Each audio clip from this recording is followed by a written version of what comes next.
You got the wine? You guys good? Yes. Here we go. Good. Okay. Welcome, everybody. I'm glad we managed to smash this many people in here. It's great to see such a fabulous turnout in what promises to be a really, really fabulous night, I'm sure.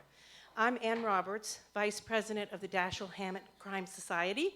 But tonight, more importantly, I'm John Benham's neighbor, and he's a good and generous and lovely man. Lucky me that he lives right down the street. So maybe 5 years ago, I was having an impromptu Christmas party, and he began to tell me about this, and it seems like it was a dream that I vaguely listened to but was alerted that there was something of high caliber going on, something really, really interesting happening up the street. And when he posted on our next door neighborhood, whatever, social media site that he had lost his drone at a time when most of us didn't yet know what a drone was, I definitely sat up straight and knew I should pay attention down there. As the war in Syria got hotter and hotter, we saw Syrians coming and going to and fro, in and out of their houses, which really gives me goosebumps to think about, because we're all up the street sort of sitting there, rolling over in our beds, while they are active down there. So I just decided always you can count on something important going on down there. So at the start of the semester, I popped down to say, would John be willing to perhaps come and work with the college in some capacity? And of course, I found a very willing and enthusiastic man there. Thanks for that. And so this launched 1,000 tasks and 1,000 hopes for this one night. I want to thank Anjali Babar for loading me up with so many thousands of tasks that turned out to be glorious tasks, because it became clear that it meant something, that it really mattered. And to me, this night really matters, because there's so much bravery embodied in these three, and it emboldens all of us. This I know. So I say thank you for that. And to those who, I wanted to say also that in the audience here, Trish Romfeld, Ryan White's aunt, who insisted on this happening with her articles and her letters and her pressing, also is Chris Senafonte and Mary Spence. Mary Spence, who tried to see Father Noon in his underwear, as any normal 9th grader would. Could you three stand up, please? Could you three stand?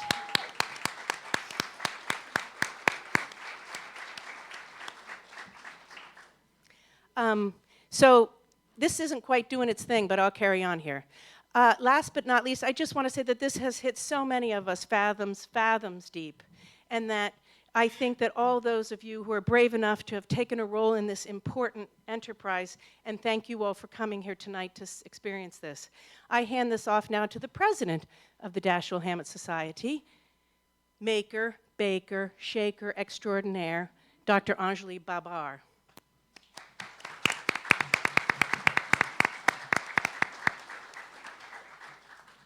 They haven't left room on the podium for my speech. They've been teasing me about the fact that I printed it out. That I'm not old enough to be printing out my speeches. Anyway, so I am wearing my St. Anthony medal tonight, which might seem strange to some of you given the nature of the event, but this medal was given to me by colleagues when I was a visiting scholar at Oxford last year. I was doing research for a book on Irish crime fiction, and I kept coming back to researching Anthony. Anthony has become a symbol in crime fiction. This is way too tall for me, excuse me. Anthony has become a symbol in crime fiction of sorting out the good from the bad in institutional systems of justice, retaining the good and speaking out against the bad. There's an anecdote about Anthony that discusses a conflict with the abbot of his monastery. The abbot claimed there was no water on the grounds of the monastery and made the monks walk for miles each day to fetch water. And Anthony was displeased by this because he was educated about the environment and he knew there was water on the monastery grounds. So he felt that the monks' time was being wasted on a pointless task and that the time could be better spent tending to the ill and vulnerable. So he disobeyed the abbot's orders and he hired townspeople to help him build a successful well. The lesson of the anecdote is to be wary of those who prioritize their power in institutional hierarchies over the goals the institution is supposed to stand for. Anthony was a subversive monk. He was. as we said on our OER, punk rock before punk rock existed. He battled discrimination in a legal justice system that unfairly targeted the poor. He refused to speak in cathedrals designed for the wealthy, and he orated in public marketplaces instead. And he was an early feminist, too. When he was called to participate in church business he disagreed with, he would say he was preoccupied because the Virgin Mary wanted to communicate with him, and she was more important than the church. A letter from St. Francis to Anthony praises Anthony for educating people, but warns him to limit the scope of this education, lest learning cause the general populace to question the authority of the church hierarchy. A response to this letter has never been discovered. Of course, this is probably due to the time that has elapsed. Things get lost.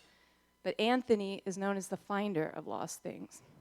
And given what we know about his personality, it's tempting to think of him saying, you sent a letter? I must have gotten in my spam folder, sorry. So I mentioned Anthony because in 2018, there are people who view criticism of abuses of power in the church as sacrilegious. But Anthony is considered holy, not despite his tendency to speak against such abuses, but partly because of it. We in Baltimore are a diverse community, and I'm sure there are people in this audience who follow a variety of different religions and those who don't follow any religion at all. But one thing I hope we can all get behind is that any institution that asks for and receives people's faith and trust, be it a religion, a government, an academic institution, a political party, has an accountability to those people. Pointing out abuses in these institutions is therefore, it's not sacrilegious or unpatriotic, and on the contrary, it's a sign of respect. It's a sign that we expect and believe that the institution can be better, that its values should not be secondary to its hierarchy. Those who speak out against institutional abuse do so at enormous personal risk, and they deserve our utmost respect. I'm honored and privileged to be on stage with 3 such people tonight. And I'm sure that listening to their insights will leave you as inspired as it has me. So, just quickly, I'd like to thank the people that have helped to make the event possible. My partner in crime, Hammett Society Vice President Ann Roberts, who seems to have disappeared. Car Kizier, Director of the Creative Writing Forum.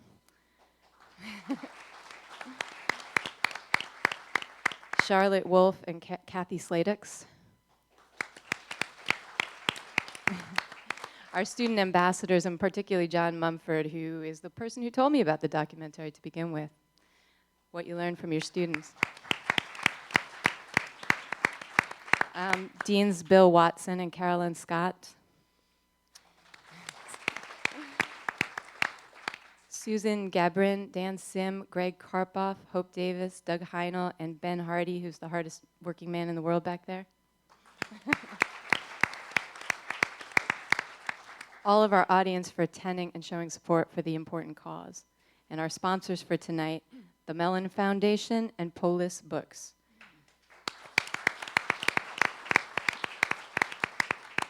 Attorney General Brian Frosch and his staff for listening to survivors.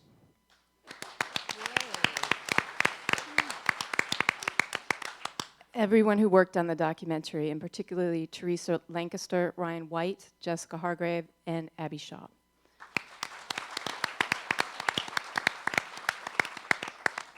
And most of all, of course, I want to thank our guests, Gemma Hoskins, John Benham, and Jean Hargaden-Weiner.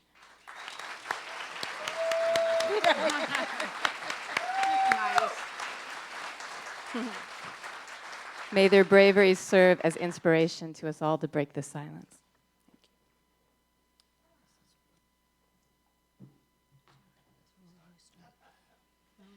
I'm just gonna start with a bit of a commercial. First, what I would like to say is I've just been through, and I'm sure Teresa felt exactly the same if she were here, I can imagine her saying. The last 2 weeks, I felt as if I was back in the courtroom. It was devastating. I couldn't watch it. It was so upsetting. I saw me, and it was a different situation. They were different people, but the same I can't even put it into words. So what I'd like to say is Dr. Christine Blasey Ford, me too, yes. I believe you. I believe you. So I believe you too. I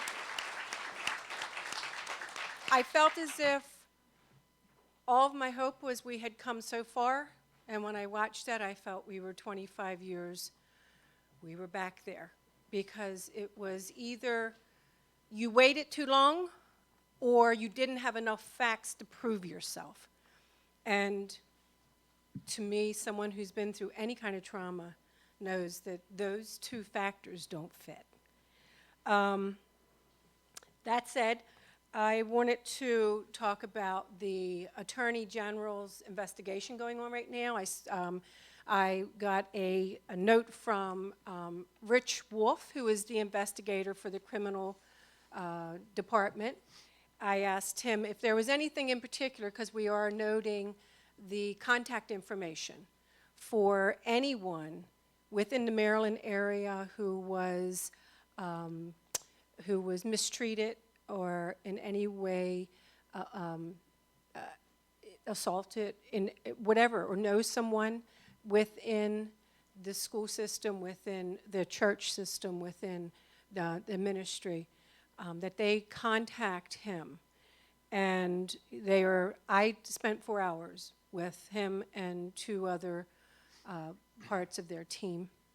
It was very, very emotional, but I felt after, the one thing I would like to say to survivors who still are having a difficult time, even, which I understand, being around and discussing this, they were comfortable to be with, and I felt it was a part of my own, another step of my health walk.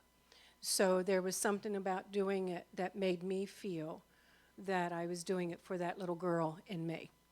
Took me a week to pull myself back together, but it was okay. It was okay. And Rich Wolf is really a man who I feel that if anyone's going to be able to do this, this department is going to be able to do something more than where we've gotten. A couple of the things that he did say, the information for contacting him will be on the streaming website. So he said, they know how difficult it must be, but they encourage people to reach out to them and tell their stories. He said, no story or life event is too small.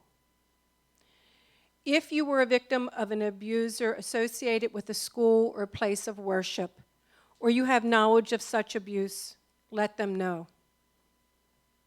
They also encourage those who have already talked with them to provide additional information if it comes to them at a later time. I have found that they seem sincere, and I know that he also told me that they will listen to anyone anonymously, and he's given his work information if you're uncomfortable sending it into just the website or the email address, the report, and you prefer to contact him personally, which I thought was extremely sensitive to the situation. So I wanted to make sure that you were aware of that. And when the talk started and they were talking about fear,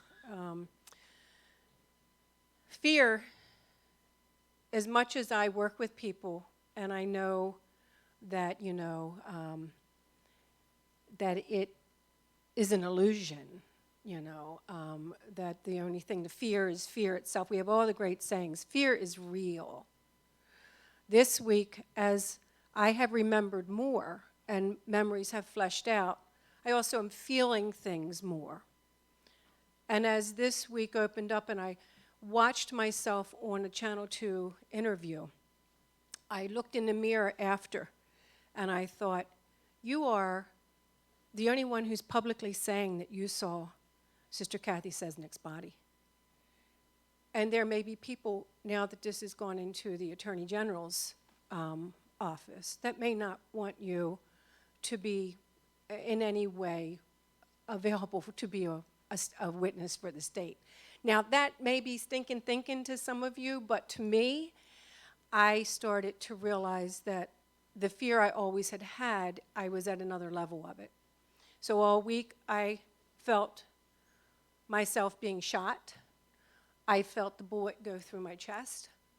I felt myself lifeless on the stage.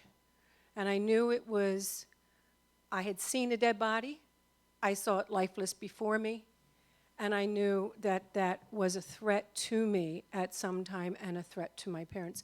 And a number of survivors will say without a blink, they were also threatened. And it's real. Now, those people may be dead. Those people may be nowhere to be found. But for me to sit here, I can tell you that I walked in with my fear, and it sits with me. And what we are doing as survivors is greater than we even understand. We are the irritant. We're the thorn in their butt. It's only the survivors who are making anything happen. And it's at our cost. It's at our expense. And I just want to say thanks, because the Facebook group, that grassroots group, gave me support and courage to, I had gone silent. You know, when the appeals court made their decision back in, I believe it was 95, 96, they were saying, whether we were hearing it or not, I was still in the middle of a personal hell. And they were saying, shut up. The number of institutions were saying that. 2 weeks after that decision, my husband fell off a roof and broke both his wrists, and that was his profession. That was his work. And the first thing I thought when my father looked out the window was, God is punishing me for telling the secret. And now who will protect me? So as things moved along, that silence got locked. The secret stayed. I hid behind Jane Doe, and I'm sure many of us can attest to, we found where we felt safe. We found where we could have a normal existence. When the Facebook group came about, I watched, and I watched. I had already done so much family, so much friends. There was so much. And I waited for them to go away, like everything that had gone on 24 years before had gone away. And it didn't.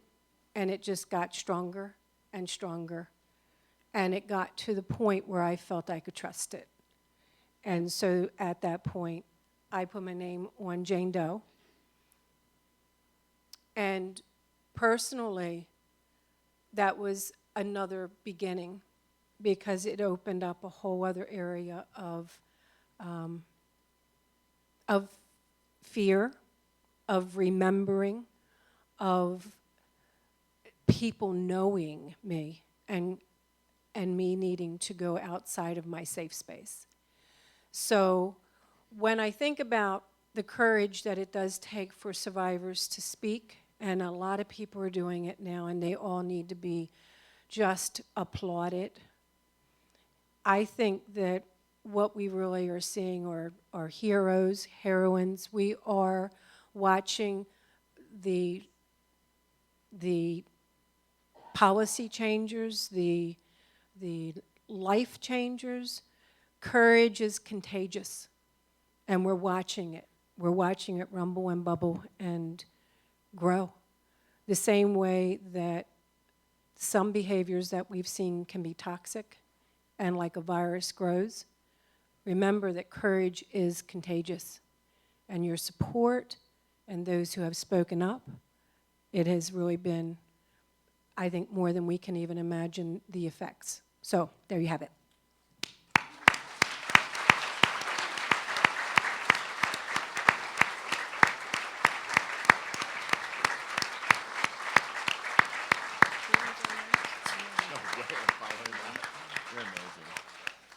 What she said. Scoot up a little bit closer to the mic. I'm Gemma. You all know I have no problem speaking up, but I'd like to add to what Jean said, that the Attorney General's office has also reached out to both Abby Schaub and myself. Neither one of us were abused. Neither one of us were in danger at Keogh. We had no idea what was going on until 5 years ago. But the same gentleman, Rich Wolf, got in touch with both Abby and me, asked if he could call us, and what he wanted to do was thank us for facilitating the reaching out to survivors and them being able to come and tell us what happened to them and us finding resources for them. So Jean has been a wonderful role model in courage. I mean, profiles in courage, doesn't even begin to say it. But because of her and because of the Keogh women, and the Keogh women are here, and there are survivors here of abuse. And because of what you all have done, that has given the courage to a lot of other women, not only in Maryland, but all over the world. The culture is changing, and these women started it. There are now 120,000 people on the Keepers page. That movie went out to almost 200 countries in 25 languages. So we continue to get messages that I have to hit the translate button in order to be able to read it. But everybody supports us, and I don't know any time in my own life that the whole world agreed about anything, and they do agree about this. So we're not going away. We're not going to sit down, shut up, or stop talking. I have gotten in trouble before, and I'm still here, so I have no problem voicing what I want to say. But I want to add that Richard Wolf also invited both Abby and I that if we had any information at all related to Kathy's murder or anything that happened at Keogh, to feel comfortable sharing that with him. And so I have turned over everything that I've given the police also to him.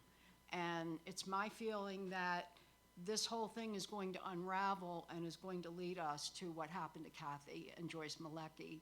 And I feel very positive about that because of the support of people like you and because everybody in the world wants that to happen. I think it's going to be soon. I really do.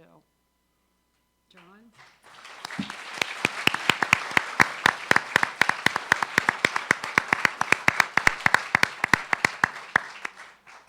I just want to say thanks for having me here tonight. I really appreciate the opportunity, especially to speak to the students. I'm glad Jean brought up the fear thing, because when she told me about that last night on the phone, it just did not occur to me at all that, you know, this is still very real and that worry is still very real. So, you know, I don't have that kind of fear. You know, I mean, I have a family and I worry about them, and actually during the making of the series, my wife and I did talk about the worry and the fear of like who was gonna find out that we lived in Baltimore and that they might seek us out or whatever. But I definitely don't have that fear anymore, and it has a lot to do with the bravery of the women who I worked around, obviously. I am more, I would say, ready to kick doors in. That's the best way I could say it. So, you know, in terms of like being around the students and maybe teaching some of them to do this kind of work, you know, I'm looking for soldiers, you know, and because it is a war. It's serious stuff. And anyway, so I get a little emotional, but I take the job very seriously, and you know, doing documentary and having an opportunity to stand here, by the way, in lieu of Ryan and Jess being here is a huge honor. So thank you. Really appreciate it.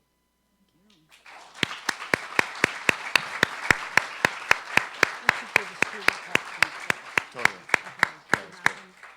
Yeah, I guess tonight's a bit of a free-form thing. I think they want us to just kind of roll with it. So we did get a few questions from the students, thank you, and we'll kind of address those and then move through some of the other topics that we had discussed over the last few weeks.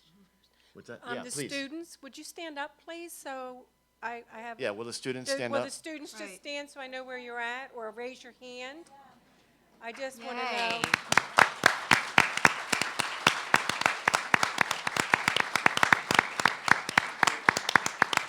Thank you. Okay. Okay, so, why don't you go first? What's my question? Good, It's right here. Jean has them, I think, sorry. I I forgot did to print have them. I just show up. I have nothing in my Okay, hands. I have it, and then we'll look up at the other one. Okay. Oh, okay. I've got it, but it's going to be on here. Oh, John, do you know what yours is? well, I want Gemma to go first. So. Okay, Gemma, you're going to have to wait a minute. I know what I mine gotta is, but find I it. don't want to tell Okay. you yet. I don't even have my phone, right. Okay, just talk amongst yourselves. Okay, Topic will be... right, Well, we wanted to talk about the whole communication thing, right? Can we right, open but I up think about what it this, was like? because the students submitted questions, Yeah, it's let's do important those that we first. cover those. Exactly. Go ahead. I believe mine had to do with what were some of the processes I went through in doing the work that Abby and I ended up doing, and what some of the hurdles were, and things that were unexpectedly easy. The processes, I'm going to be really literal about this. One process was learning how to look at Ryan while John was looking at us, because you're not supposed to look at the camera. And it's a documentary, thus Gemma had bad hair like for years, right? I know that. It You wasn't don't- that bad. Yeah, I know that. And I said to them, why didn't you tell me to get my hair cut? And they were like, well, it was a documentary, but your hairstyle and the color was never in chronological order anyway. Whatever. So I know they had hurdles with like that. The other thing was we were not used to being mic'd and having people follow us around. And so one of the dilemmas we ran into was the film team, Ryan, Jessica, and John, were in Baltimore about a week or 10 days out of every month. And so if it was something that we could wait to do, we would wait for them to get here if it was a certain person to interview. But if it was something that came up unexpectedly, if John was in town, he would go with one of us, and we had some really funny adventures following people that turned out to be not important, like somebody who wasn't even connected with the whole case. But, you know, we went looking. So that was interesting to get used to. Another hurdle that I ran into, and I really want to talk to the students, and the teachers here will understand this, is that when you are talking to someone and you need information and they are a stranger to you, their comfort level always had to be more important than mine. So, for example, James Scannell. It was very important to me, no matter what I was thinking, and you all know what I was thinking, that I respect him, because that is going to make him more amenable to sharing information with us.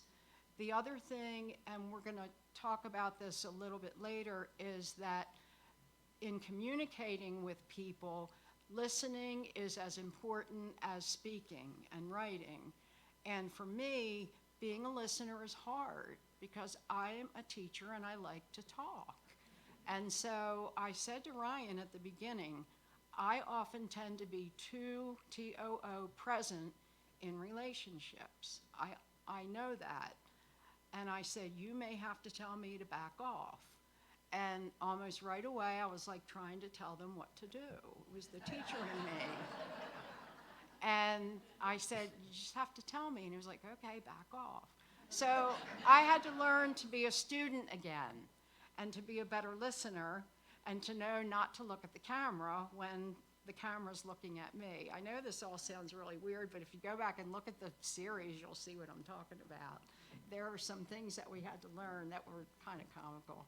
I don't really feel like there were very many hurdles because we didn't know what was coming. The road was not laid out in front of us, so if we got into a stumbling block, We went over it, around it, or waited for another road to open up, and daggone it, it always did. We thought we were at the end of a path, and something would fall directly into our laps. So I would say it was definitely a labor of love. My life is so rich because of the friends I have, all of you, and the people that I worked with, and I really feel like this is why I was born. So, thanks. Yeah, no, what was really interesting was, and this is a testament to Ryan and Jess's commitment to this, is that, you know, they came over to meet Gene first and kind of figured out what was what, and they didn't have like Netflix in the bag from day one. You know, what I always love telling people is that for the first year and a half, it was, you know, Ryan and Jess self-funded the entire project. So they showed the commitment to the survivors and to the people involved in the story from the get-go. And I don't think Netflix entered the picture until a year and a half in. Yeah. So, you know, all the flights back and forth and Sleeping paying on for me, floors. I'm not cheap. And, you know, We but are. all Yes. We are. Yes. but You got paid? You got paid? I'm still waiting. He says it's in the mail. your cut is coming. Okay. But it, you know, I just, and I'm with Gemma. It has been an honor of a lifetime, and I've been incredibly lucky to be associated with this project, and it'll never go away. Like the project, I'll never not be involved in the Keepers, whatever that means. And everybody we were talking about, maybe we define what everybody thinks the Keepers means, you know. We'll get to that at some point, Yeah. but, yeah, I don't think people thought right away, you know, this was a thing that they invested their time and their money into, and I think everybody that they spoke to early on could see that and understand that, and because they also had to tell you guys that they weren't sure what was going to come of it, so you had to kind of make a leap of faith in the other direction. Do you know what I mean? And so that must have been tough. And we were talking about how you talk to, what it's like to talk to, you know, victims of abuse and people that have been through trauma like this, and to have them tell their story, you know, to the camera. That's not easy. So, yeah, it's just an interesting thing that you all went through the journey together, and Netflix didn't, you know, this wasn't their idea. This was what Ryan and Jess wanted from the beginning, and they're just their little company kind of cruising along. Right. So Right. I like to tell people that, because people think it's like some giant effort, Yeah. and it wasn't. And you know, when they first showed some of the bits of what they did with the film, you know, just kind of how it was in development, the inside scoop was like, I don't think any network didn't want to talk to them. I think it was like, holy crap, there's something here. And they had meetings with pretty much everybody. I don't think they would mind me telling you. No. They had meetings with everybody, because everybody's like, there's something here, and, you know, I'm glad it. Yeah, he had told me, and I'm sure he said it to, I kept a distance, as I do, from, you know, I knew that there were things going on, and he had always said, I'll tell you what you asked me, but if you don't ask, I'm not going to be talking. And I was like, fine, so I never asked. But it was at some point, and it was like a year and a half that this went on, I kept hoping it wasn't, he's down in his basement showing this on a wall somewhere, just kind of, you know, I just couldn't imagine that, you know, there was anything really happening. But it was, for him, he would say, I don't want to go and have them tell me what I have to do. This is too important. I want to have what it is I want to take, what I want it to be, and see if they want to invest in it. And at the time, as John's saying, I think they were just words to me, you know, yep. But once it was unfolding and happening, all of a sudden you could understand. It was like, oh, that makes so much sense. But you can imagine, too, a year and a half in, when you're hoping that something's happening and you're not sure, to hear Netflix, it was like, pick me up off the floor. You know, all of us had to kind of like take a break, you know, and breathe. But So it went from hoping they weren't just doing something that was a project in the basement to Netflix, you know. And for me, if you don't mind, it was like they came to talk. He contacted me, and it was after or during came out with my name. I saw the Facebook group was going in the direction they were going, as a huge support system growing. And Laura Bassett with the Huffington Post article, she was around. Ryan came in. So they came to talk with me. I had a couple of my family members at the table. And they put up with my interview of them because I wanted to know, why would you want to do this topic? What is it about it that draws you? And it was about 5 hours. And at one point, Jess is the sweetest, sweetest heart. And she's sitting across from me, and Ryan's here. And at one point, she said, we just want to tell your story. And I looked at her and I said, it's not a story, it's my experience. And my head went on the table, and I'm crying. I could just picture everybody looking at each other like, what the? You know? So I finally, when I put my head up, what was a real grabber for me was Ryan looked me in the eyes and he said, but it is a story. The emotion was present. He let it be, but he still said, this is a bigger story of a lot of different experiences. There were times where he was so direct, as Gemma would say, the wisdom that would come would be, you knew it, you could feel it. It was like, that was a click for me. So it was very interesting because it took a number of emails, calls. I wasn't sure if I wanted to do this, probably a couple months. He actually came over one night with the camera to introduce me to it, so I could touch it, I could look at it. And he said, you do whatever you want, but if you don't do this, he said, I'm not doing it. Well, I was like, oh, that's light. You know, I was like, thanks, Ryan, you pulled out all the cards on that one. But it was, to me, the process of learning to trust that they were about something that maybe we couldn't see. We were actually boots on the ground, and I think Gemma and Abby were doing what they always were doing, and they were just following. I told him I'm an eye person, so as she's talking about the camera, I would be like, I have to look in your eyes if I'm going to be talking to you. So he would deliberately look at my eyes while he had the camera, and then once John came on board, John was doing a lot of the camera work, so I could look at Ryan's eyes while I talked. So he was always learning. I think that for the students, I would say, he wasn't afraid to expand, to grow, to hear what the listening, hear what we were saying, and to actually grow in his own profession as he was picking up from us what would work best. Because I think he was also boots on the ground. This was very, very new for him. Yeah, the same thing happened in an organic way with the film. Is that originally, I don't know if anybody knows this, but it was meant to be a feature documentary. So by definition, that's an average 90-minute type of feature documentary film.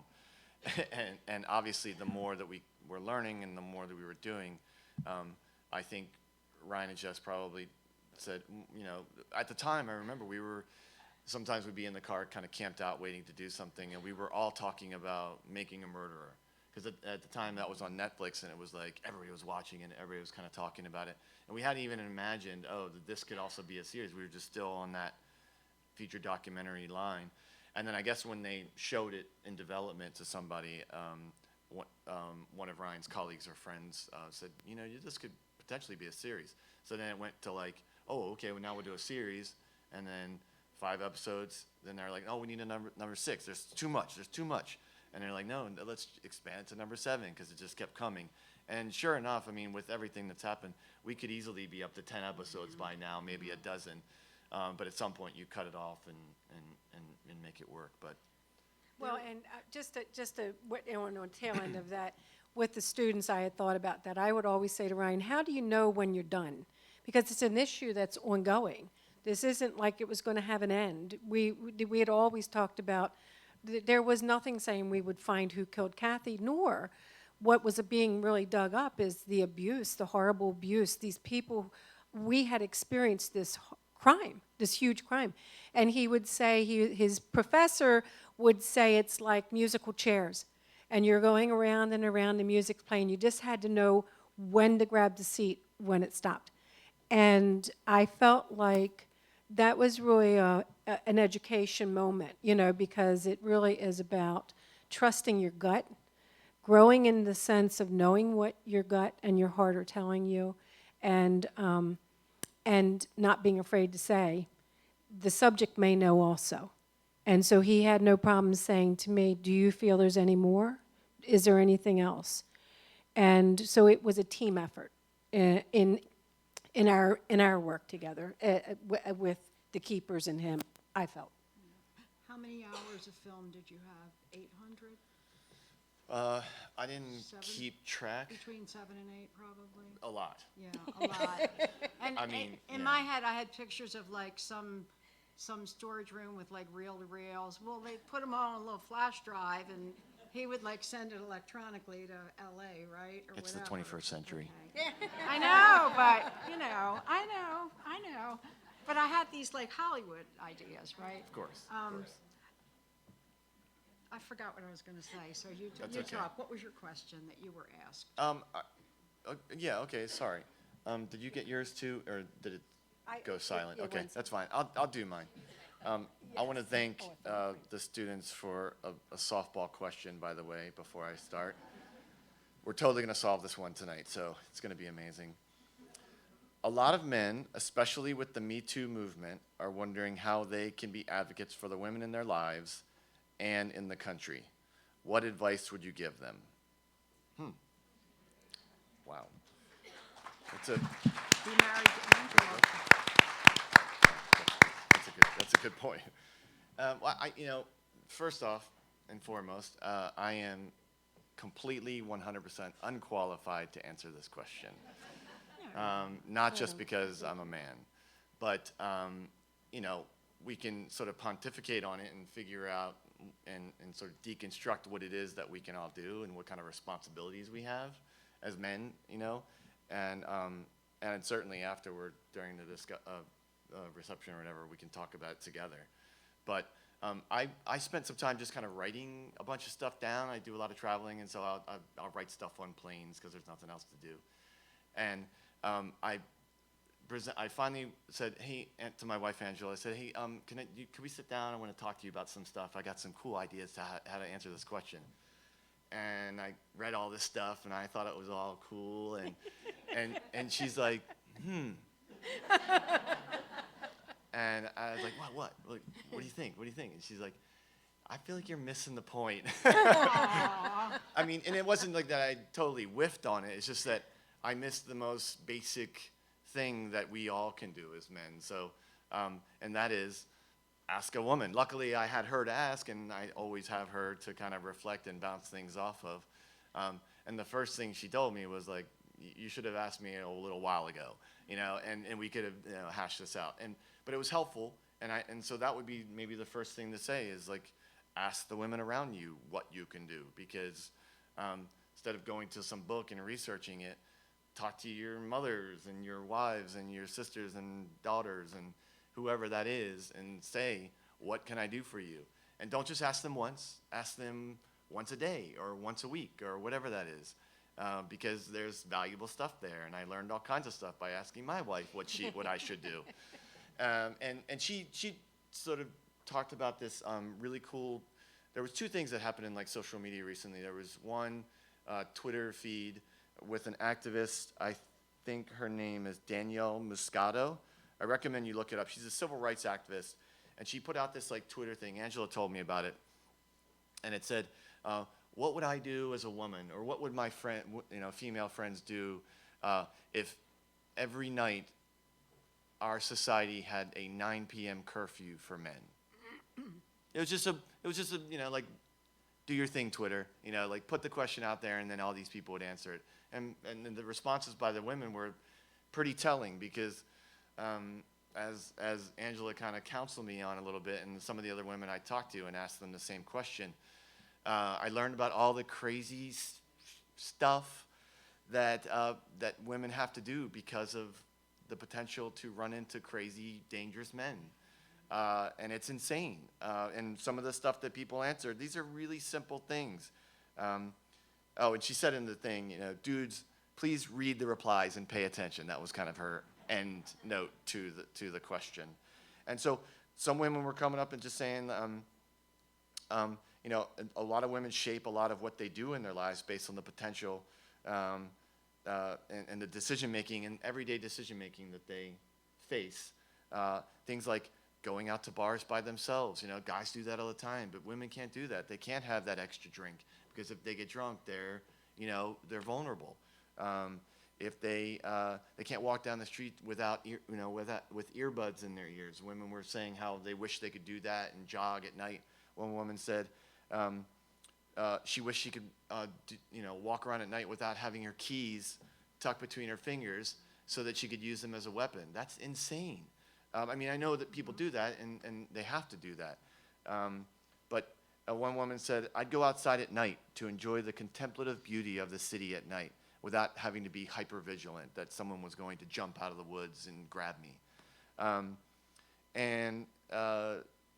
So it's little stuff like that. And we even reflected on it when we talked about getting we're talking about getting a new dog.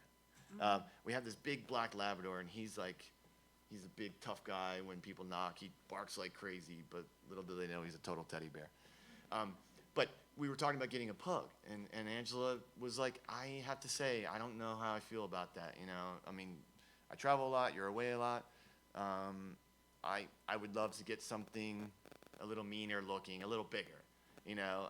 So it's everyday decisions like that women face that we as men have to kind of understand and kind of take stock of and realize that these little small decisions are stuff that as guys we don't really think about. So that was that. And then I guess to the students from a career perspective, I don't know which direction you'll go with the whole criminal justice studies and legal studies and or journalism and all that kind of stuff. But the best I could say is, do stories about women. I mean, the coolest thing about this was that's what Ryan and Jess's intention was. And actually, if you go back, and I recommend you go back to their IMDb, by the way, and look at some of the other films they did before The Keepers and during The Keepers.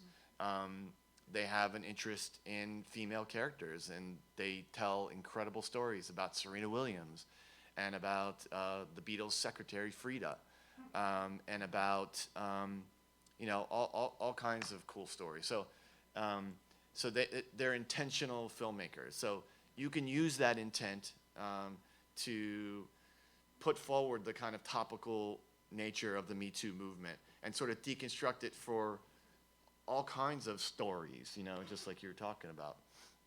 So I recommend you do that. And then, I have to say, because it needs to be said, if the last few weeks was an indication, one of the things that men can do, especially old white guys, is they can step aside.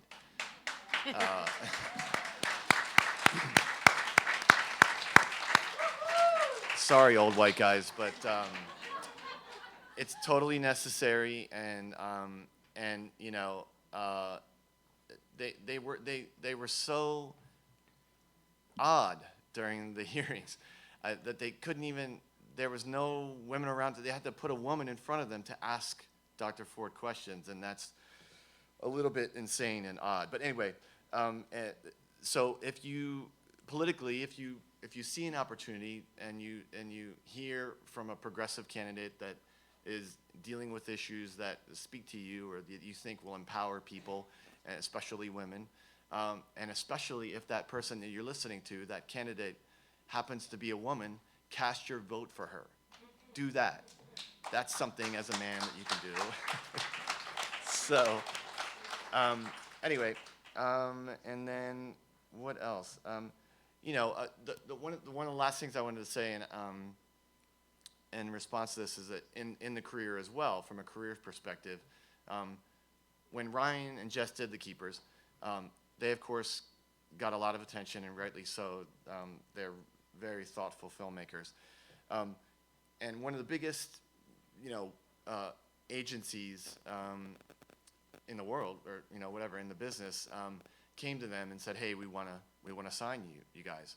And depends on what the scenario is. In some situations, they might just, they tend to kind of focus on the director in a lot of these situations, and the director might, they might go, "Hey, can you go with us?" And maybe the director might go by himself or by herself to the agency. But I know for a fact that it was just assumed because of the way that Ryan and Jess work, that they were going to go together as a team. And that does not always happen.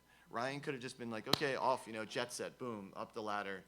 But that's not how he rolls. And so now he and Jess are signed together as a partnership. So what I would recommend you do in the future, students, is find a collaborator, a female collaborator, to give you that side of the voice to your stories or your work, who can be like Jess was. She was the producer and Ryan was the director, but really they were one. And so she brought so much, right? I mean,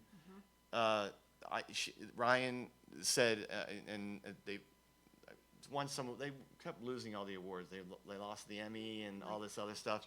But there was one night, I forget the award they won, but Ryan, the I Award, yeah.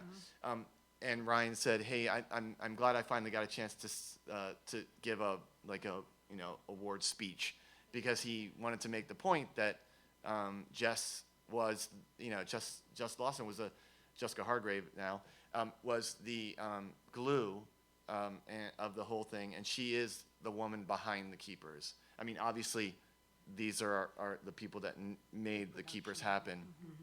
But from a production standpoint, from a career standpoint, and a storytelling standpoint, Jess was, as Ryan said, the woman behind the Keepers. So it's really important to know that, and Ryan would admit it. There'd be times where he and I were just kind of running around doing our thing, and we'd either forget where we were supposed to be or forget the address where we were supposed to go or not remember something, and we'd have to call up Jess because she knew all that stuff. And so she kind of kept everything in line. And so think about that when you go into sort of a more deeper career. And if you're ever in a position where you can make decisions, hire a woman.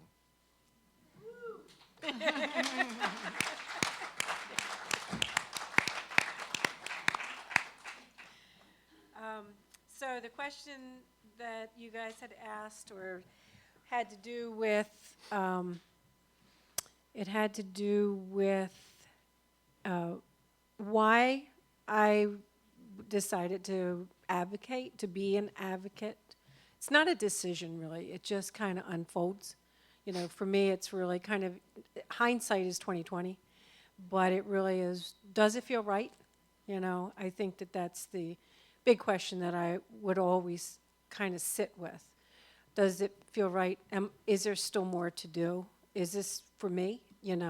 So one of the reasons that I felt like when I thought about this, that it kind of unfolded for me, is I was having meetings with the Archdiocese and their representative before it's like, when they say a baby isn't even like a gleam in the mommy's eye, before the Keepers even was a thought. And when I would go and I would tell them these horrible things, hoping that if I did that, it would go away and they'd take it and they'd do something with it, still very separate from the experience. I had repressed it for so long. But it was interesting because there was no sensitivity. So I'm sitting across, I'm sharing something that I'm watching to see how people respond, and there was no response that had any sensitivity, no sense of, wow, are you okay? How did you get through that? Nothing other than you need to tell us if there are any other girls that you can give us the name and we can investigate that. And the more that I think about this, the more I realize that the more they asked and the more they were insensitive to what it was I was bringing and the hell that was opening up in my life, I became more protective of those other girls. I didn't have names of other girls, but I knew that it was not going to come out of my mouth if they needed names of somebody, because I knew what it was like for it to just explode, and I knew that these were people who didn't get it. So I kind of look at that as the starting point, you know, and what that also did was it, without knowing, because as the memories have come and some of the survivors may actually experience this themselves too, the memories keep coming in different ways and shapes, but they flesh out too. Like they drop in, and there's a part that you just know, but you can't put a beginning or an end to it. It just is there. So over this course of time, it was fleshing out. So when I look back now, I see that a big part of what was happening in that wanting to be more protective of other girls was that there was another trauma that had gone on 45 years ago, and here I was being traumatized again 25 years ago. And what I was remembering as time went on is that the Maskell in the room he had me believing I was responsible for Kathy Sesnick's death. And then he began probing and asking for other girls' names because he wanted to help them, since he was protecting me and he was taking care of me.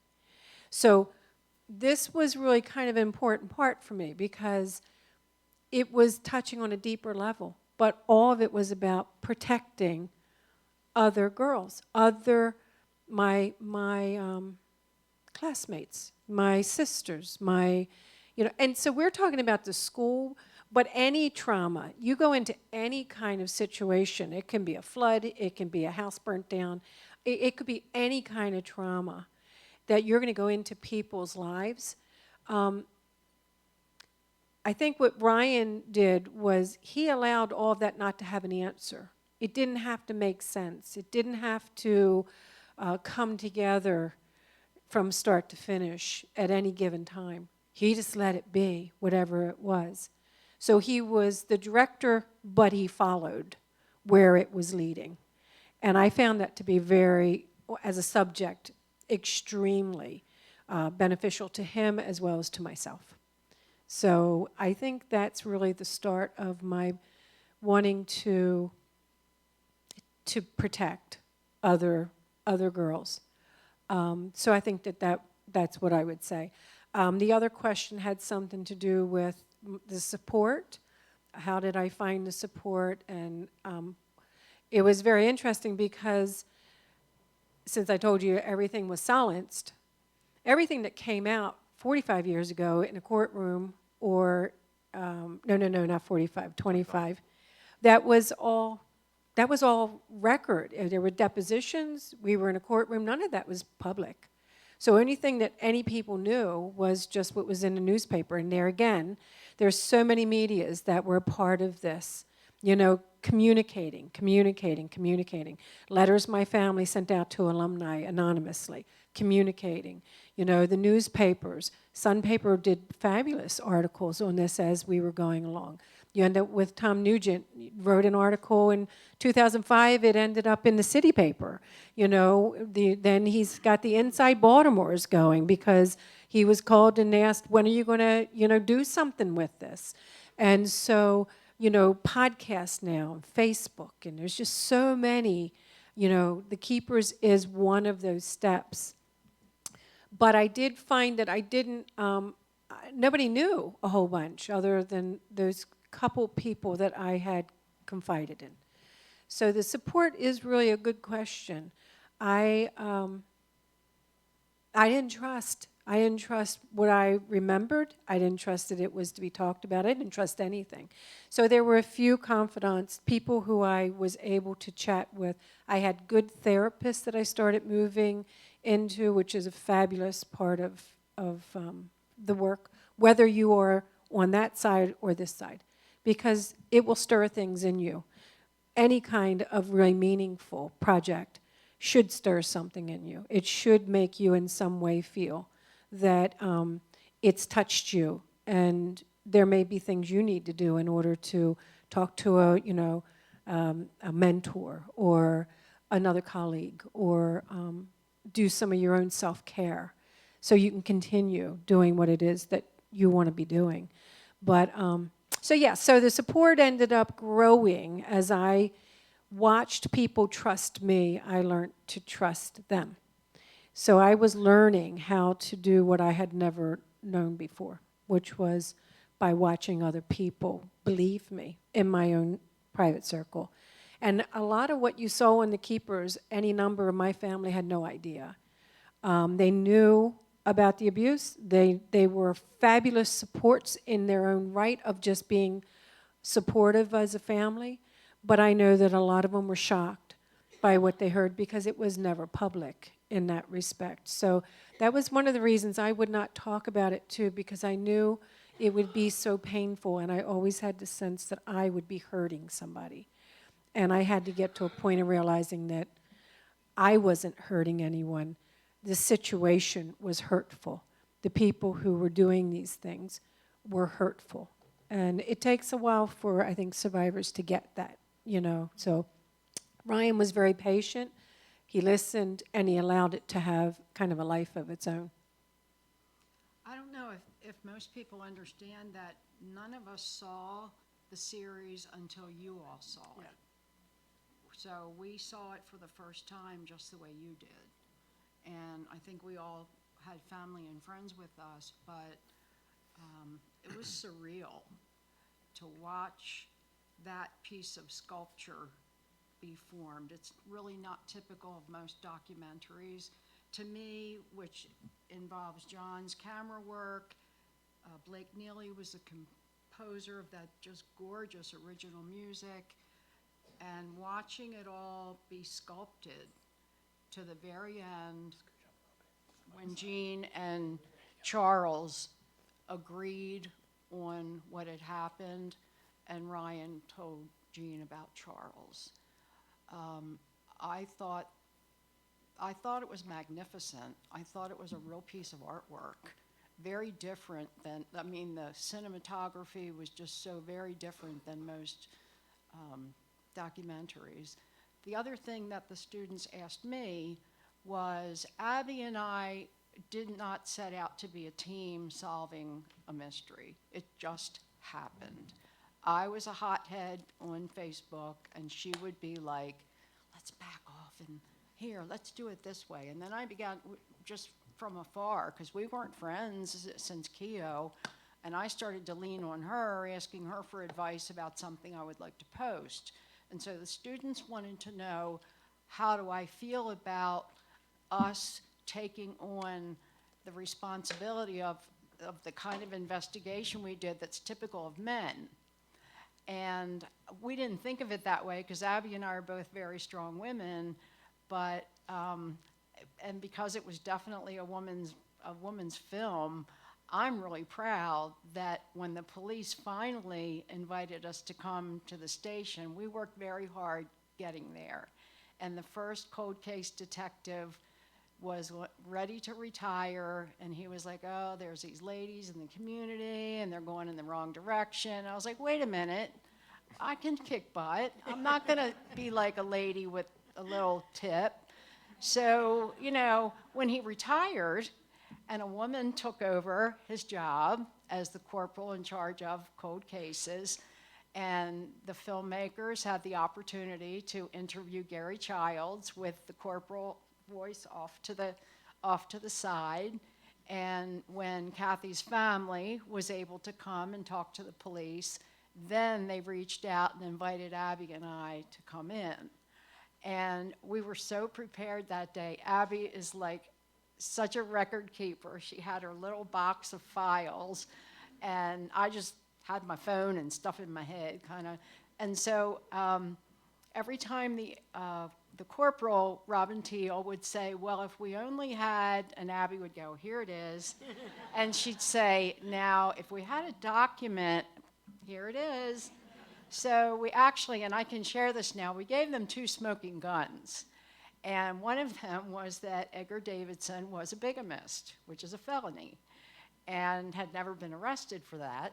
The other was that there was an outstanding warrant for him for a stolen car that had happened years ago. And we were like, bring him in, bring him in. She said, I was like all ready to. And she said, we could bring him in, but we can't hold him on either of those. Neither of those has anything to do with this case. And I was so disappointed, but the lines of communication were open, and she has become a wonderful friend. I ask a million questions, I send her information, I'll say, I don't mean to be a pest, but did anybody ever think about, right now I want to interview the hunters that found Sister Kathy. I mean, that's my goal, like, in the next couple of months, because we haven't done much with that, and we're finding out some interesting things about those guys. So they are very welcoming, and we never thought that would happen. But again, I don't know that it would happen if the other guy was still in charge. But to be able to make an impact like this in what's typically a man's world of investigation was so empowering for us. And I can't let it go. I have to like literally turn my phone off and hide it somewhere and go to the beach for 3 hours, or else I'll be like talking to John or texting Jean or looking up research. So it was incredible that this is a kind of impact that women can make, both in what they've shared. It was very difficult. There are men who were also abused by clergy, and we know them. They're wonderful people, but they are not comfortable reporting or sharing their stories. A few have, many have just said, I'm not going to go there, because they feel like it has something to do with either homosexuality, and they may not be, and they just don't want to go there and admit that it was pedophilia. So this is why Charles is our hero. I think that man is wonderful. It turned out that we were neighbors. His house was right across the grass from me, and I never knew what happened to him until we began to talk across the yard. So yeah, it was awesome. I can't wait. I'm working on 2 more cases with another private investigator. So we'll see. We're getting there.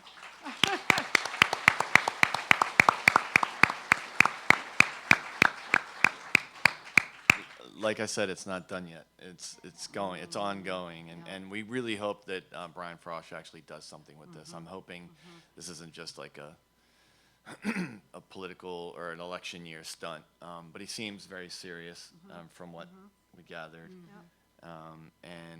But I just wanted to go back to your point about because we were talking about this, Jean, about just having supports. And what was really interesting, if you do tackle some of these subjects, again, to the students, if you do tackle some of these subjects, you definitely have to be able to talk about it, because like I can remember coming home and being really affected by what I'd heard that day or what I saw, or and I luckily had Angela. I could tell her pretty much everything that I could tell her. I couldn't tell her everything, but I told her most of everything. But I could share with her, and I could reflect on it, and we could,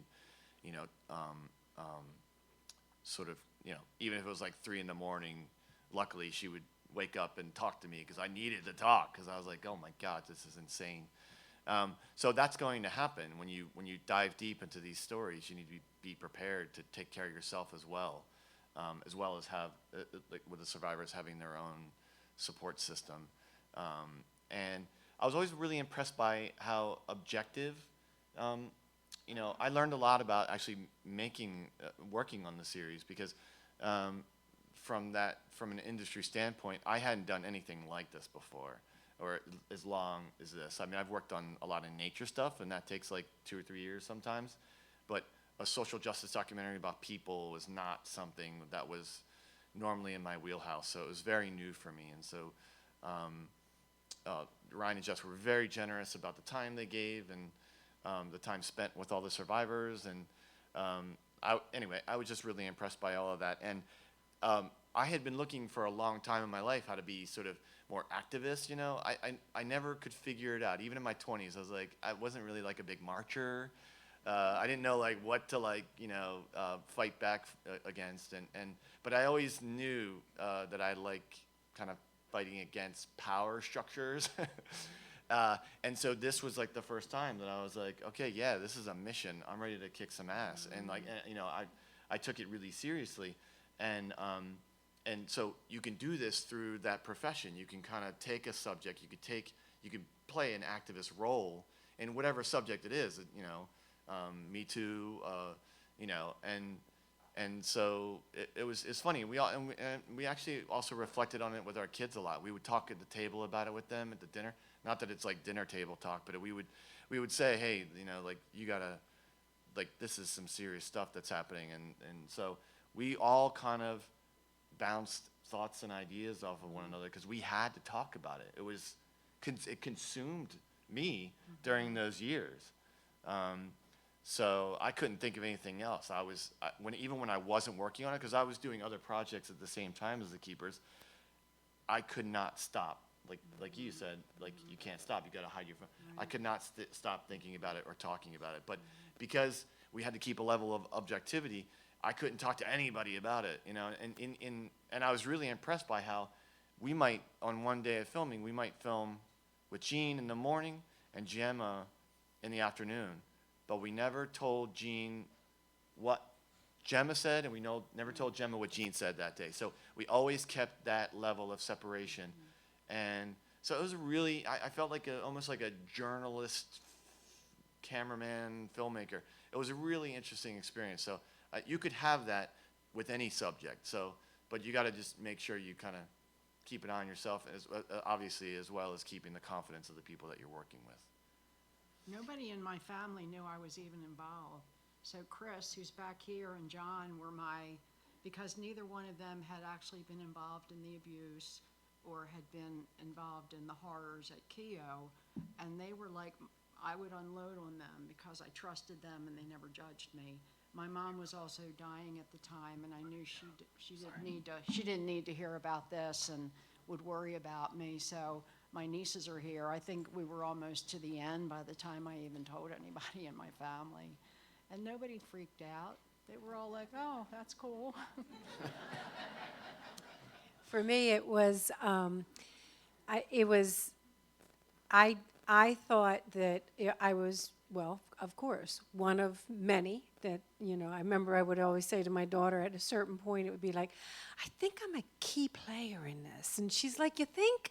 You know, it's like, yeah, you know. And so, but it was always contained. It was either, as you could see, in my home or at Centennial. Well, because of how it went before, I had people who were pockets of confidants, you know. And so this gave, after all that silence, I turned to them, my family, and to those people and said, this is your opportunity. I feel like I like this guy. I think that he's genuine. I made sure we had lots of conversations, me and Ryan, about why are you doing this? It was very important. It wasn't going to be tantalizing, nor would it be something that would sensationalize Girls Gone Wild, that this had to be a crime. So there was a very fine line between giving just enough information that allowed you to know we're not talking about a hand on a knee, but at the same time, not so much, and they heard so much, that it would have made you sick, like you couldn't go any further. You couldn't grasp what they were really saying. He did an excellent job, because I know he heard so much. You see me cry one time, you see Gemma cry one time. There were more times that happened than we probably can count. And so he had to pick. He came in and asked me, are you okay if I show that one particular scene? And I looked at him and said, why? Why do you want that in there? Just to get views, to get people to watch? And he said, no. He said, you come off very in control and very sure of yourself, and it really allows people to see how deeply you are really pained by this. So he made sense. He was ready to discuss it with me and to actually be able to say, okay, you know. We'll talk more about that later if I wasn't in agreement. But for me, it was, I gave everyone permission to, okay, if you want to, it's time. If you want people to know what you've done, there were letters that went to the Archdiocese from any number of my family, just saying after the fact, you're not held responsible for anything now. What will you do for the victims? And there were never responses, never any, no one, ever. My mother was a parishioner, literally had them, they turned their back on her. This was a woman who had been a part of that church for generations. So I just feel that it opened up for me, my focus was helping other people have the opportunity to talk about this if they had to. So they would be coming. So it would be like, so let's say they left, and I'd have a week of just like, whew. And then it was like, they're going to be back in 2 weeks. And then it would be a week of, okay, Maria, I don't know if Maria's still here, but my one friend from she was in it. Maria's back there. She's the one Keo classmate that I stayed in contact with. And we laugh about it because it's she didn't like it, Keo, and I didn't like it. Neither of us remembered much, so we were fine, you know. So it was interesting because I gave all of those people an opportunity. If you want to meet this guy, if you want to meet them, if you want to talk. And so Ryan and Jess and John went around to all the people, I mean, in different places at different times, and filmed them, met them, talked with them in a way that helped me get more comfortable, but it gave them a voice. It gave them the opportunity to be individual, to be separate from me, the person they were protecting and taking care of. So God knows where all that film is. It doesn't matter. He knew what he was doing. He gave us the freedom to actually use our voice as a whole. So then we'd have 3 days of different kinds of filming, and then they'd leave. And I'd have a week of, you know, whew. And it was really funny because when we got to the end of all this, periodically, because of my trust issue, I would say, I know you're leaving. I know that you're just getting whatever you need from me, and you're just going to be on about your business, you know, so this is just a project to you. And Sarah would say, I think you're hurting their feelings. And I was like, I just want to make sure they know they're not going to hurt me when they leave, you know. And we did literally, after it came out, I remember we were sitting in a little restaurant place, and it really was, I had to let him go. I fell in love with Ryan. I fell in love with him. And I looked forward to him and Jess being in my home, and John.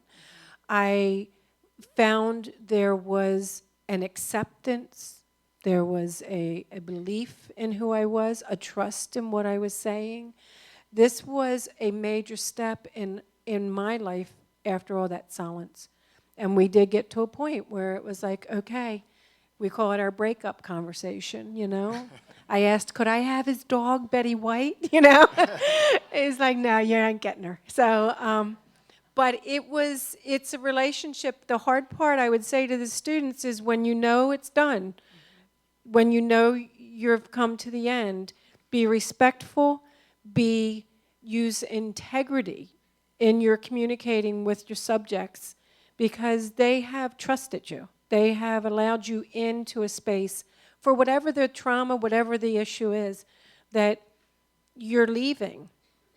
So you worked very hard to get them to trust you. Now, I think it is really important to say in that whole communication, be aware that they've invested also. And it needs to be a really very clean, very respectful breakup. So, Yeah, Definitely. it's a mutual thing, and I was always really impressed by how we were talking about how, like, reflecting on it and taking care of yourself. Jean would be telling us all this stuff, and then she'd be like, was that okay for you guys? How did that go? And Oh, I'd be I like, said to "Gene," him one time, I said, I told "Doesn't this matter." thing, and my head's on the table crying. My mother's in the other room. Sarah's sitting with him, with my mom in the other room. Ryan's in front of me. John's got the camera. And this is the first time I said to me, I still can't even believe it comes out of my mouth what these people did. And I have my head on the table crying, and Ryan reaches over and says, "Do you want me to get Sarah?" I said, "No! No! I'm fine." So I pulled myself together. John walks by, and I grabbed him and I said, "What did you think when I said that?" And he started to say, "I have 2 boys, and they're these different ages," and he stopped. And he looked at me, and he said, "It was horrendous. It was horrible to hear that, and I feel so bad for you." It was, he took it down a notch to really being present. So it calls you to another level of interacting and being present to people. So I do think, when you're talking about any number of media, Yeah, the podcast, any of it. and what's interesting, what another piece of advice, one of the best things about being with both of you and all of you is that we spent as much time without the camera together as we did with the camera. And I think that's really important. That's probably a really good lesson for anybody that wants to get into this and sort of do this kind of storytelling is, we might film something, but we always sort of like, okay, put it all to the side, took the mics off, got some wine out, ate some food, and like spent some time. It was like a familial thing. And so going back to, Gene was always like, "How are you feeling? How are you doing?" And I'm like, "Don't worry about me. You just keep doing you. Like, I'm fine, But she was always so concerned with us, and I was always incredibly impressed by how concerned and how she wanted to make sure that we were okay, and we were fine, And so, yeah. I want to give you just one example. I know I'm jumping in here, That's okay. John. No, go ahead. But when we did the mediation, I did the mediation, and a number of us did for different reasons in different ways. But I had a statement that I read to them, and it was obvious they didn't care. I mean, I had to kind of insist that they take a copy, and it was very, very hard that last meeting. And so the next day, because we were too exhausted, we couldn't do what we wanted to, I was going to go to Mike's grave and take the statement and read it there. So Ryan and Jess were doing something, and John took me. And John went off into a tree, and literally, and I sat on his gravestone.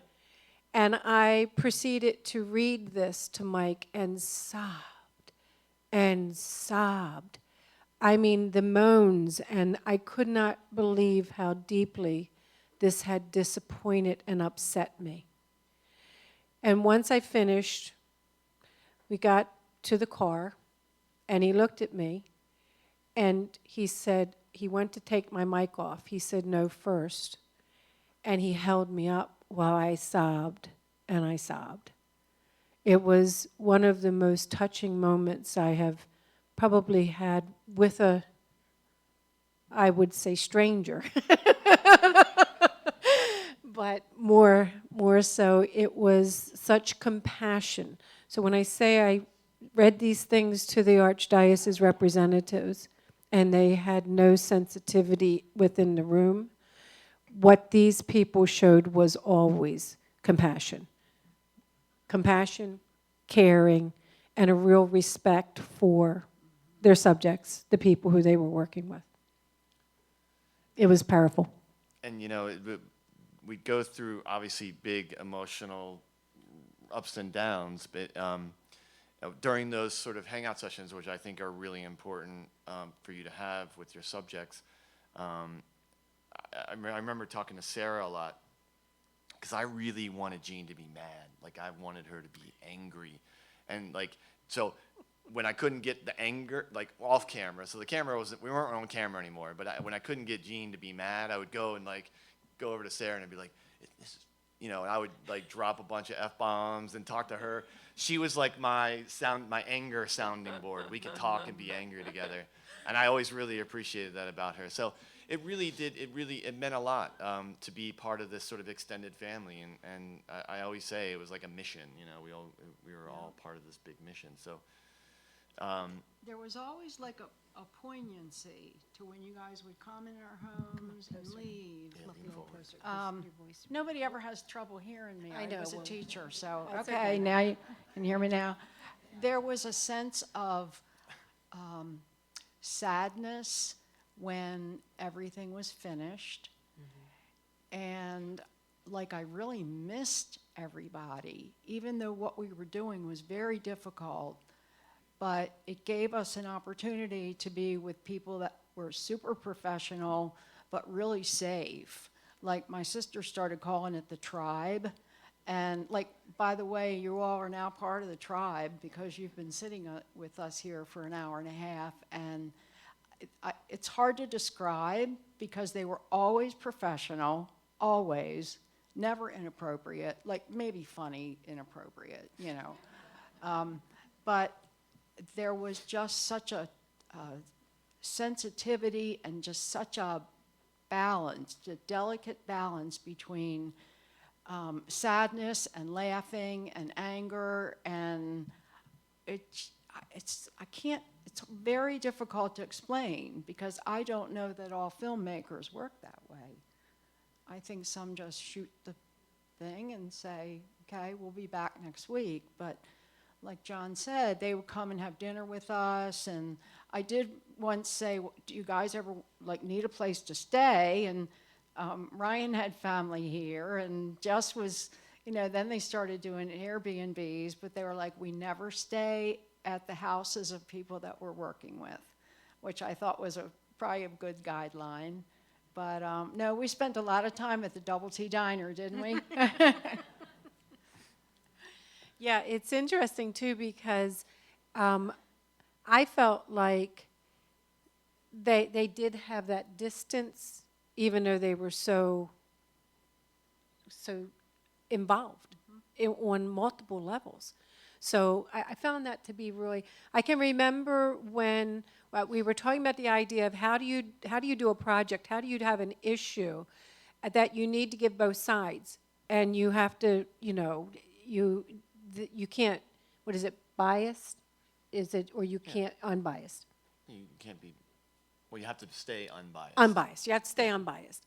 And when these people were involved in this, you could tell. I mean, like Ryan said, what do you think if it's going to be 3, you know, hours? And then it was the same with Laura Bassett. It just kept happening more and more and more. And so I remember when Ryan, you know, we got further into it, and they were interviewing people who, you know, I didn't like, you know, or were questionable to me, and I would say, how can you talk with those people when you're talking to me, you seem to believe me, you seem to hear me? How do you do that same thing with them? It was really bringing up major questions for me. And he would say he had to do both sides. He had to get both sides. So it was hard for me, and he had to be prepared to really talk that through with me, because there was a time where I said, I'm done. I don't want to do any more. You got plenty from, I'm sure, a bunch of people. I don't want to go any further.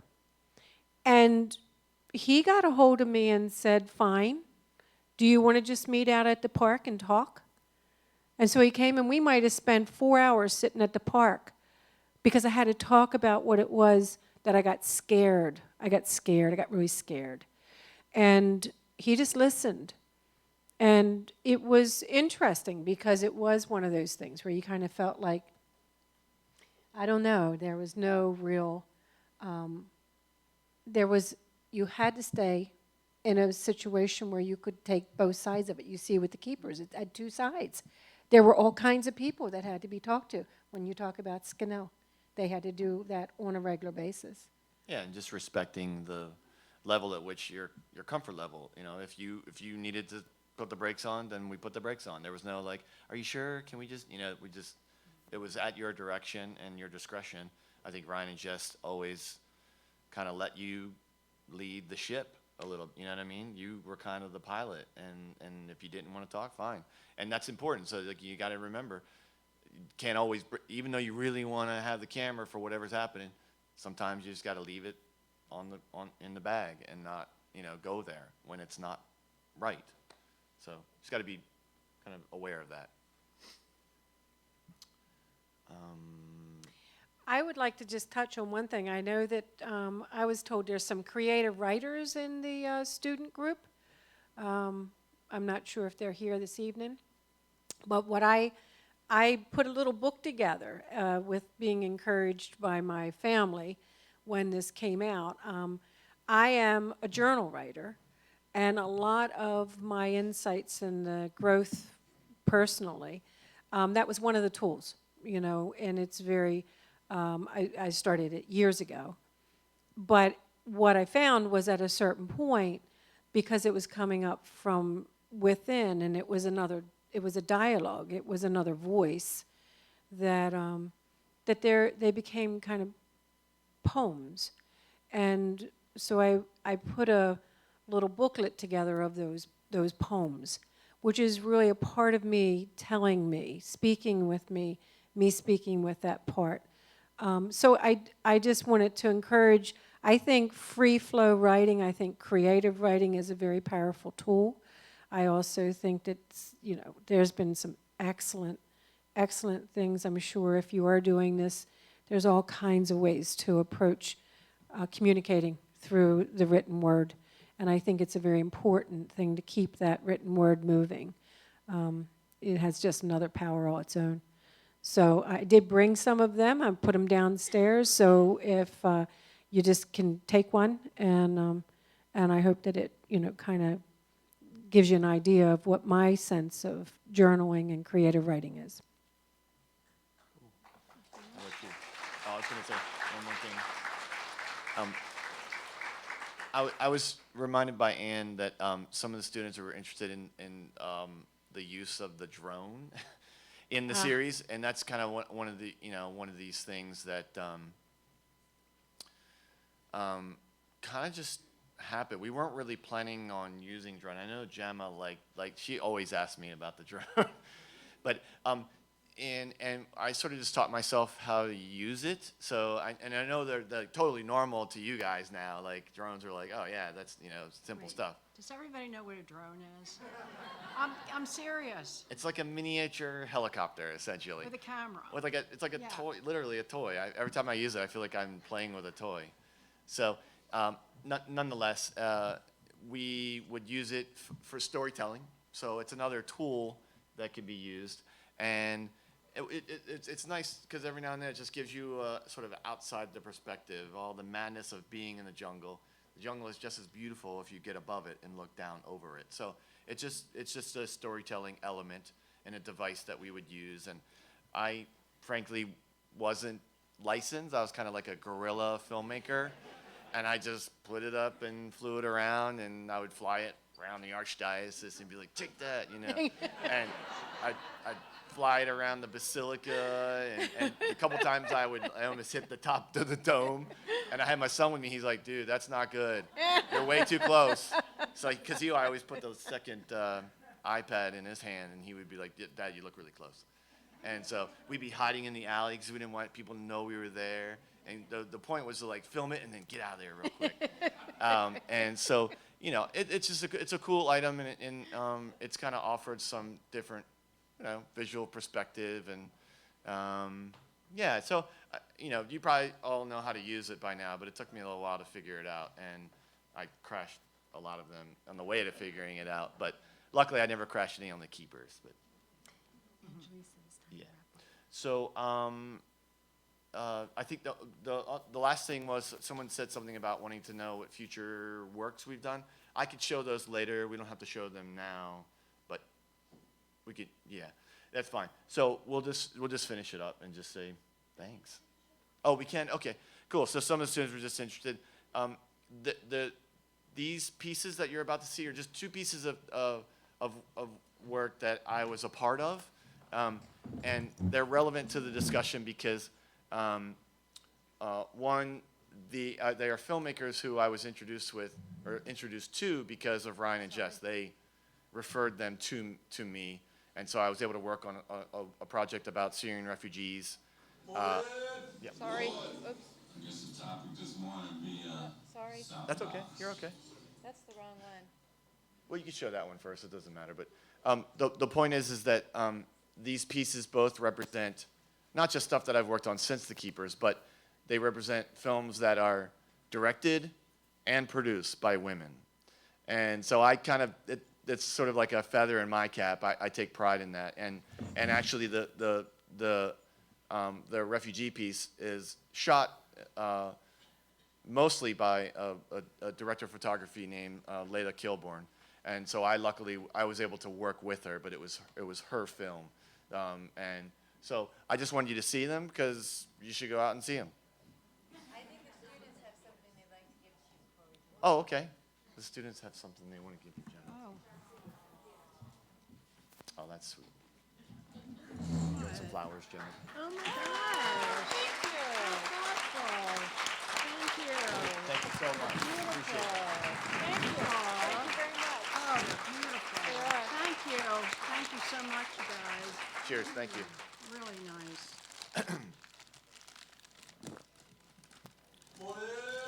Lord. I guess the topic this morning be, stop the violence. Somebody probably say, you have a good time saying stop the violence. Can't get tired. Can't give up. Things are gonna get better. When I first decided I was gonna join, a lot of my friends was just like, oh, I can't talk to you anymore. How could you, the way they treat us, they only run lock us up? What about the greater things that we do? We have a violence epidemic in the city of Baltimore. We got 171 dead black people. That's our state of emergency. This is a dialogue to build understanding between you all. Gun violence is a disease, and it should be treated as such. I'm compelled to help these young men and women that's in the struggle. I see Alex, I see the sun. Most of these kids, they've been through so much trauma, they don't have nothing to look forward to. That's why I do what I do with the kids. Good evening, man. Secret Service 89469.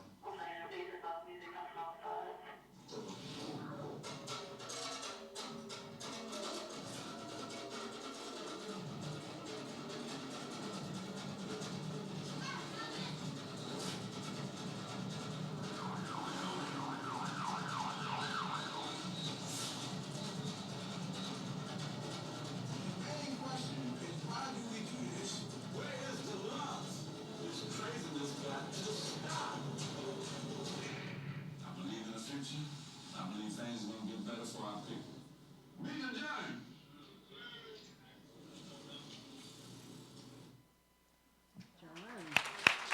So, oh, there's one more. Sorry.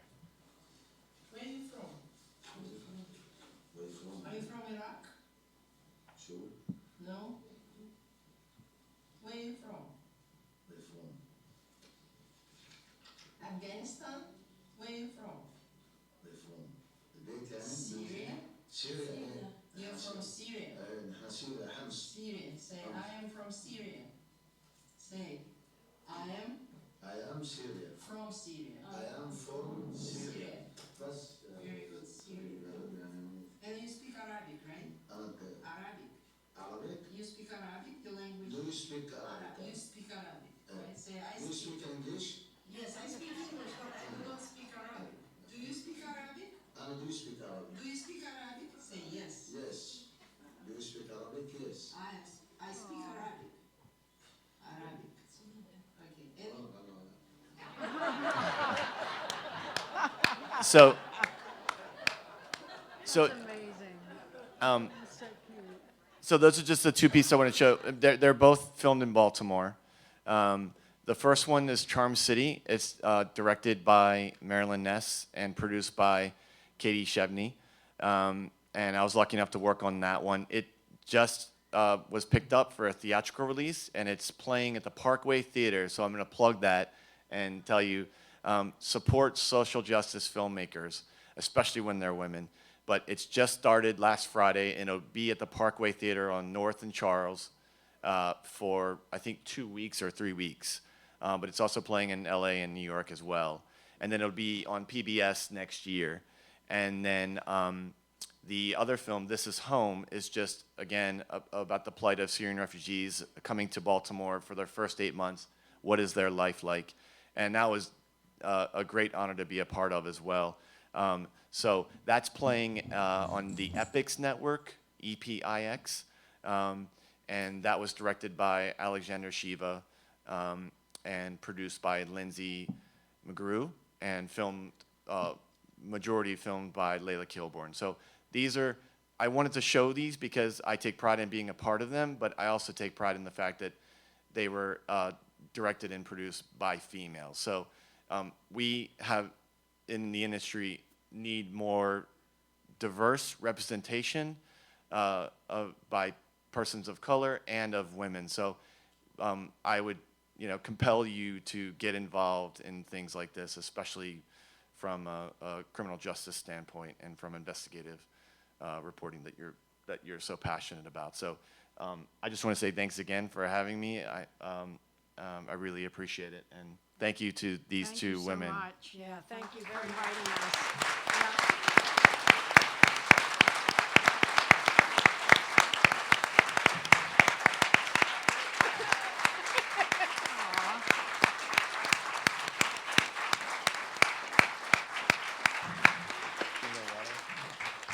Yeah. I want to thank our three speakers so much. I've put up on the screen behind us some of the links that you can contact, either if you've been the victim of abuse or if you would like to participate in the State Attorney General's office investigation. Also, I would like to note that there is a sign-in sheet for the students over there if you didn't get it. And for those of you who might be interested in attending future events through the Dashiell Hammett Society, there's also an email list for your listserv. I promise we do not bombard you with emails. We only send one email when there's going to be an event. So I would very, very much love to thank our three speakers. They've been so generous with their time. We're so lucky to have had them. And I'd like to invite you all to join us for a reception downstairs. We do have books for the students, and we also have some snacks and things like that downstairs in the barn. Thank you very much for coming.